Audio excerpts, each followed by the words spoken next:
Olá, meu nome é Raíssa, sou estudante de farmácia do quarto período e hoje eu vim apresentar para vocês uma introdução sobre a espectroscopia de infravermelho. Esse método de análise utiliza a absorção do infravermelho para detectar diferentes vibrações moleculares na nossa amostra. O infravermelho fica abaixo da luz visível e a região de interesse para a nossa análise vai ser de 4.000 a 500 centímetros a menos 1.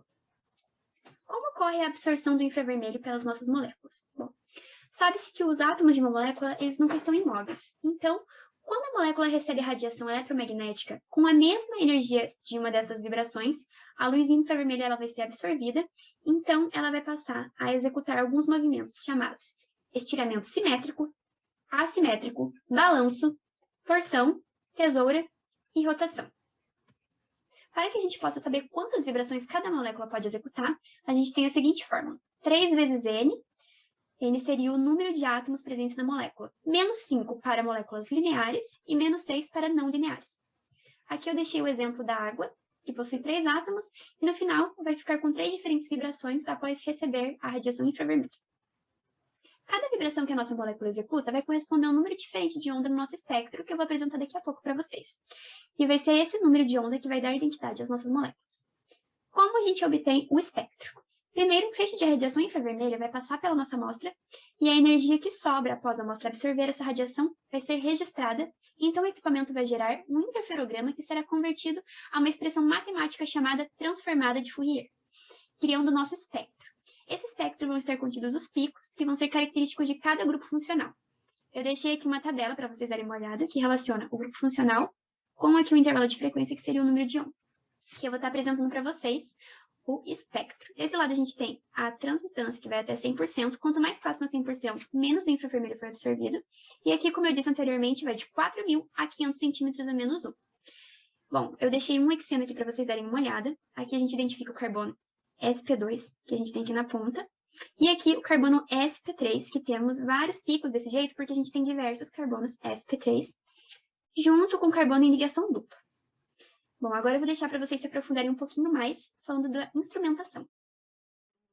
Sou a Daiane, vou estar falando um pouco sobre a instrumentação do espectrofotômetro de infravermelho por transformada de Fourier. O equipamento é um dos equipamentos mais utilizados em análise de infravermelho. E o equipamento ele tem uma fonte de radiação, vou marcar aqui para vocês, uma fonte de radiação que passa pelo interferômetro. Do interferômetro vai para a amostra e da amostra vai direto para o detector. Fazendo este processo, eles nos geram o interferograma, que é um sinal vindo do detector. O interferograma ele é transformado num espectro por transformada de Fourier. O equipamento também traz algumas vantagens, que é a facilidade na preparação da amostra, uso de amostras sólidas, líquidas e gasosas, custo menos da metade e a viabilidade do aparelho.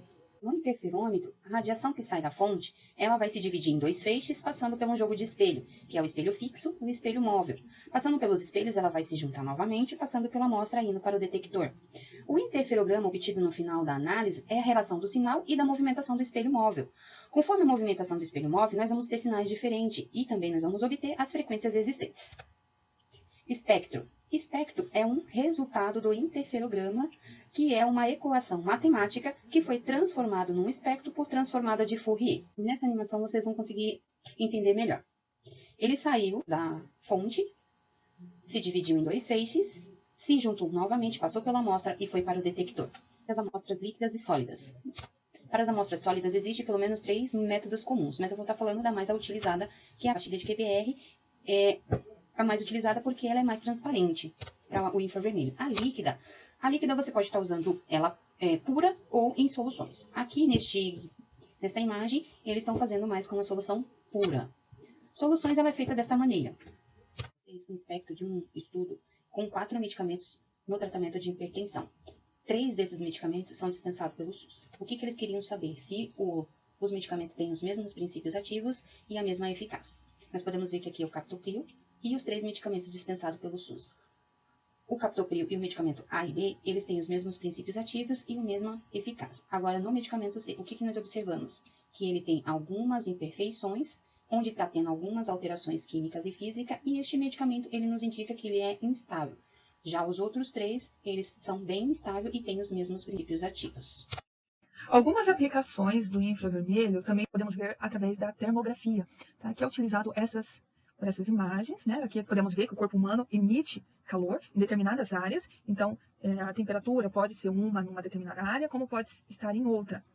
Então, veja que aqui é mais vermelho, então aqui tem uma certa temperatura. Se você verificar em outra parte do corpo, nas extremidades, a temperatura aqui seria outra, né? Aqui é outra. Então, essas imagens, esse tipo de imagem só é possível ver através de um termovisor ou detectores térmicos, né? Ou câmeras térmicas, que é possível verificar essas imagens. Não é visível ao olho humano e só através desses aparelhos mesmo para conseguir verificá-lo. Então, aqui temos a imagem como é vista no termovisor.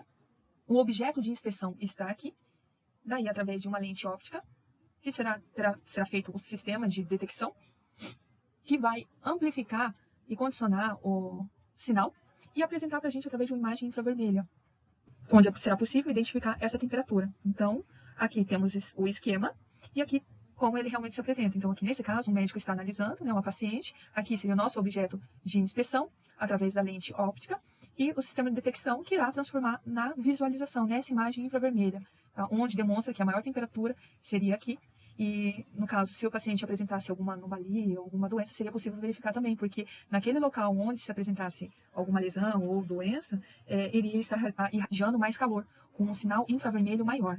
Então, ele vai captar a mudança de temperatura, né, tem uma menor sensibilidade, tem um espectro amplo e uniforme, né? Então, por isso também que é utilizado na área de saúde, na automotiva também, se você tiver algum problema no teu carro, ele utiliza do infravermelho. É um processo mais lento. Além de ser aplicado na indústria farmacêutica e química, a espectroscopia do infravermelho também é utilizado na indústria alimentícia. Veja aqui nesse caso, os grãos passando por uma esteira, e esse aparelho utiliza do infravermelho para verificar a qualidade, o teor de umidade que tem os grãos, para ver se esse pode ser utilizado ou não. Também temos equipamentos portáteis, no caso desse daqui, que é utilizado o infravermelho, para verificar a umidade da fruta, né, ou do alimento, e no caso já mostra na hora, identifica na hora a quantidade de sólidos e solúveis que a fruta apresenta.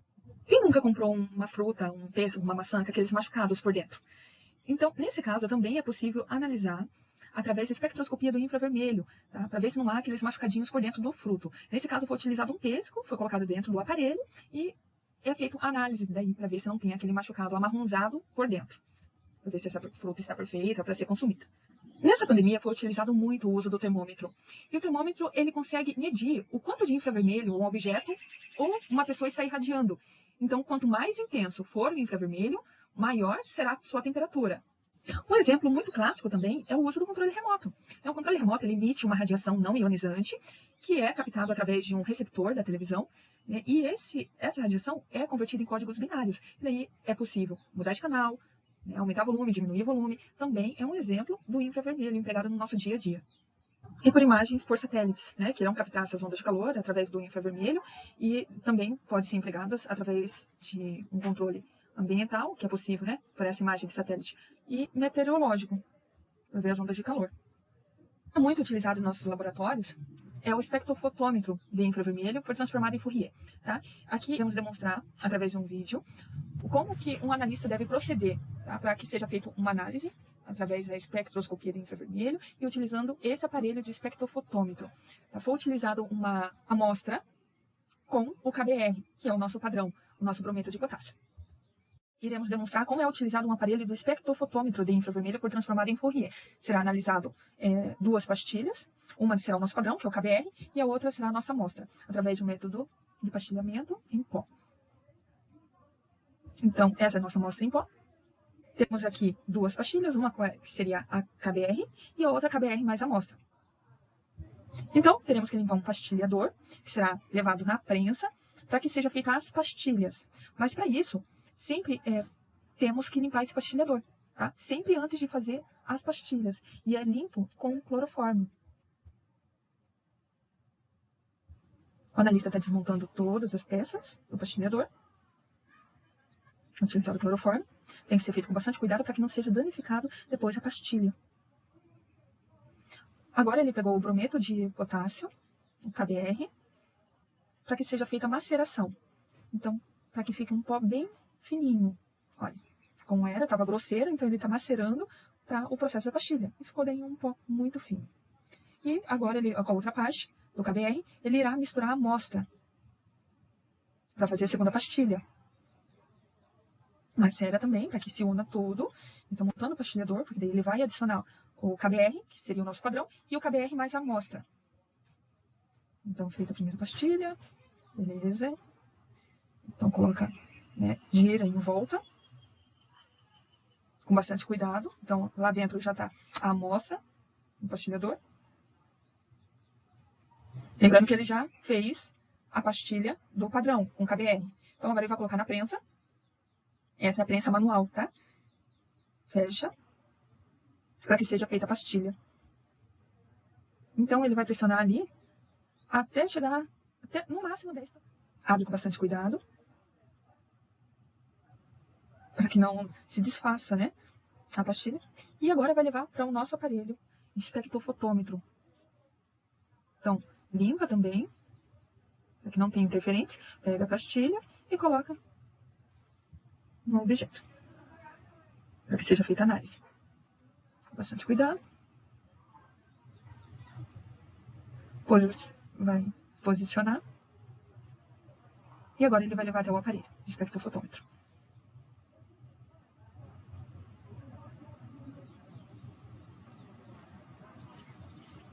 Primeiro foi feita a leitura do padrão da primeira pastilha, né? E agora logo em seguida vai ser feito a leitura do KBR mais a amostra. Então, o padrão seria só o KBR. E depois, aqui, a leitura do KBR mais a amostra, que iremos identificar todos os componentes.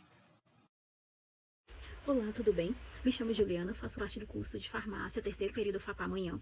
E eu venho falar para vocês a respeito dos exemplos de aplicações do espectro de infravermelho, tá? Eu vou falar sobre um artigo científico da revista Univap, que fala sobre análise da biotina em amostras de vitaminas comerciais e vitaminas manipuladas através do espectro de infravermelho. Mas o que é a biotina? A biotina, ela é um tipo de vitamina que age diretamente na formação da pele e ajuda também na redução de colesterol. Então, a metodologia aplicada, né, nesse trabalho foi da seguinte forma. Eles pegaram vitaminas comerciais e manipuladas fora do Brasil, fora do prazo de validade, e pegaram vitaminas comerciais e manipuladas dentro do Brasil e dentro do prazo de validade, fazendo assim a comparação entre essas vitaminas e a presença da biotina ou não dessas vitaminas através do espectro de infravermelho. Essa imagem, ela representa um exemplo de aplicação, a forma do espectro vibracional e a presença dos grupos de átomos e da identificação da estrutura da biotina. Então, a gente pode ver nessa imagem que a banda intensa de 1703 até 1683, logo ali abaixo no número de ondas, corresponde à presença dos marcadores da biotina, fazendo com que esses medicamentos analisados, eles têm que ter essa banda de presença para poder comprovar o princípio ativo da biotina nos seus medicamentos. Como a gente pode ver, no medicamento A, houve a leitura dessa banda, que deu 1400. Então, não foi eficaz. Essa banda, ela marcou e que não tem presença de biotina, não foi identificada essa presença da biotina, né?